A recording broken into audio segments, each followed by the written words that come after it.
গ্রেফতার হওয়া সাবেক প্রধান নির্বাচন কমিশনারকে এম নুরুল হুদাকে আজ আদালতে হাজির করার কথা রয়েছে। তার 10 দিনের রিমান্ডের আবেদন করেছে পুলিশ। এর আগে রবিবার সন্ধ্যায় নুরুল হুদাকে গ্রেফতার করা হয়। একদল ছাত্র জনতা তার উত্তরার বাসায় হাজির হয়ে মবের সৃষ্টি করে। এ সময় নুরুল হুদাকে শারীরিকভাবে লাঞ্ছিত করা হয়। পরে উত্তরা পশ্চিম থানা পুলিশ তাকে হেফাজতে নেয়। এরপর সাবেক প্রধান নির্বাচন কমিশনারকে ডিবি কার্যালয়ে নিয়ে যাওয়া হয়। এর আগে নুরুল হুদা সহ সাবেক আরও 3 সিইসির বিরুদ্ধে শেরেবাংলা থানায় মামলা করে বিএনপি। 2018 সালে বিতর্কিত একাদশ সংসদ নির্বাচনে তার বিরুদ্ধে দিনের ভোট রাতে করার ব্যাপক অভিযোগ ওঠে। সাবেক CC K M Nurul Huda এবং ইসলামী ব্যাংকের সাবেক ব্যবস্থাপনা পরিচালক মুনিরুল মাওলাকে আদালতে আনার বিষয়ে আরও তথ্য নিয়ে যুক্ত হচ্ছেন সহকর্মী সুমন তানভীর।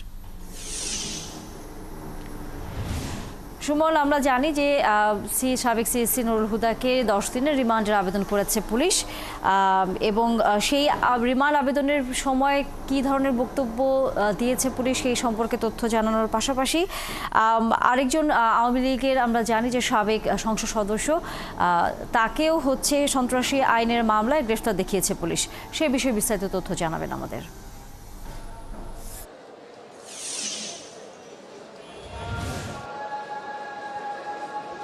আমি যখন আপনার সঙ্গে সংযুক্ত হচ্ছে তার ঠিক 10 মিনিট আগে আমরা যতটুকু খবর পেয়েছি যে ডিবি কার্যালয় থেকে তাদের বের করা হয়েছে। বিশেষ করে নুরুল হুদার বিষয়ে আমরা খবর পাচ্ছিলাম যে তাকে বের করা হয়েছে। আর আপনি পরে যার কথা বলছেন সাবেক এমপি, উনার বিষয়ে কিছুক্ষণ আগেই আসলে ডিবি কার্যালয় থেকে সিদ্ধান্তের কথা জানানো হয়েছে যে তাকে সন্ত্রাস বিরোধী আইনের একটি মামলায় একই থানায় শেরেবাংলা নগর থানার আরেকটি মামলায় তাকে গ্রেপ্তার দেখানো হয়েছে। তবে তার রিমান্ডের বিষয়ে এখন পর্যন্ত কোনো সিদ্ধান্ত নেওয়া হয়নি। আর আরেকজন কথা যেটি বললেন ইসলামী ব্যাংকের সাবেক এমডি, উনার মামলাটি কিন্তু আসলে দুদকের একটি মামলায় তাকে গ্রেপ্তার দেখানো হয়েছে। কিছুক্ষণ আগেই দুদকের আইনজীবীর সঙ্গে আমরা কথা বলছিলাম, তারা বলছিলেন যে তার রিমান্ডের বিষয়ে এখনো পর্যন্ত সিদ্ধান্ত গ্রহণ করা হয়নি, তার কয়েকদিন রিমান্ড চাওয়া হবে। তবে আমরা সকাল থেকে অপেক্ষা করছি, সকাল থেকে বিভিন্ন সংবাদে সংযুক্ত হয়ে আমরা তথ্য জানাচ্ছিলাম। আমাদেরকে কিন্তু সকাল 10টার সময় একবার বলা হয়েছিল যে 11টার দিকে তাকে বের করা হবে, এবং হয়তো আমরা আশা করেছিলাম যে 12টার মধ্যে তাকে আনা হবে, কিন্তু আসলে 12টা এখন কিন্তু প্রায় 1টার বেশি বাজে, তিনি এখন পর্যন্ত আসেনি। আর আপনি যে প্রশ্নটি করছিলেন আসলে কোন গ্রাউন্ডে তার রিমান্ডটি চাওয়া হয়েছে, শেখ হাসিনা সরকারের আসলে পাতানো নির্বাচন আয়োজনের একদম মুখ্য ভূমিকায় থাকার যে অভিযোগ, সেই অভিযোগটি তার বিরুদ্ধে তোলা হয়েছে। এছাড়া তার ওই নির্বাচন আয়োজনে কারা আসলে কুশীলব ছিলেন, কারা পেছন থেকে তার কলকাঠি নেড়েছেন, সেই বিষয়গুলো জানার প্রয়োজন বলে আসলে রিমান্ড আবেদনে কিন্তু তারা উল্লেখ করেছেন।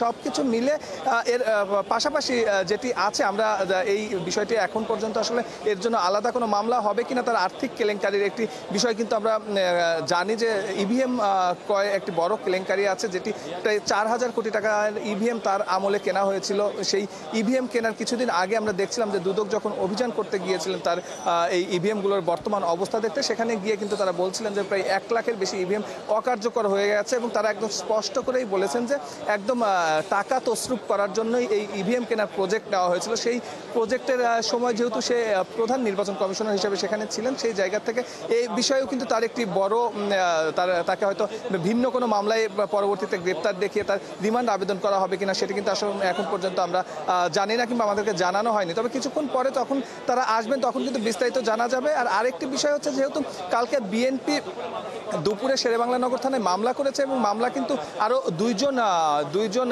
যে নির্বাচন কমিশনার আছেন, প্রধান নির্বাচন কমিশনার, তাদেরকে প্রধান আসামি করা হয়েছে। শেখ হাসিনাও যদিও সেই মামলার আসামি আছেন, তবে ওই দুইজনকে গ্রেপ্তারের বিষয়ে কিন্তু সুস্পষ্ট এখন পর্যন্ত আসলে তৎপরতা কিংবা তথ্য আমাদের কাছে নেই। আমরা শুধু গতকাল থেকে জানছিলাম যে 2024 সালের দ্বাদশ জাতীয় সংসদ নির্বাচন যিনি আয়োজন করেছিলেন, সেই সময় যিনি প্রধান নির্বাচন কমিশনার ছিলেন হাবিবুল আওয়াল, তাকে গ্রেপ্তার করা হয়েছে, এরকম একটি তথ্য আমাদের কাছে আসছিল, বিভিন্ন মাধ্যমে আসছিল। কিন্তু সেটা কিন্তু কিছুক্ষণ আগে কিন্তু স্বরাষ্ট্রমন্ত্রী স্বরাষ্ট্র উপদেষ্টা গাজীপুরে আছেন, সেখানে তিনি নিশ্চিত করেছেন যে হাবিবুল আওয়ালকে এখন পর্যন্ত গ্রেপ্তার করা যায়নি। আরেকজন কাজী রকিব, যিনি আসলে প্রথম 2024 সালের সবচেয়ে কলঙ্কিত নির্বাচনের আয়োজন করেছিলেন, যে নির্বাচনে 151 জন বিনা প্রতিদ্বন্দ্বিতায় নির্বাচিত হওয়ার পরেও যে সরকার আসলে 5 বছর ক্ষমতায় থেকেছিল এবং সেই নির্বাচনকে বৈধতা দিয়েছিলেন রকিব, তাকেও কিন্তু গ্রেপ্তার করা যায়নি। তবে তাদের গ্রেপ্তারে হয়তো অভিযান চলছে, এবং তাদের গ্রেপ্তার করলে আমরা জানতে পারবো। এবং আমি যেটি শুরুতেই বলছিলাম, কিছুক্ষণ পর অর্থাৎ হয়তো 2টার মধ্যে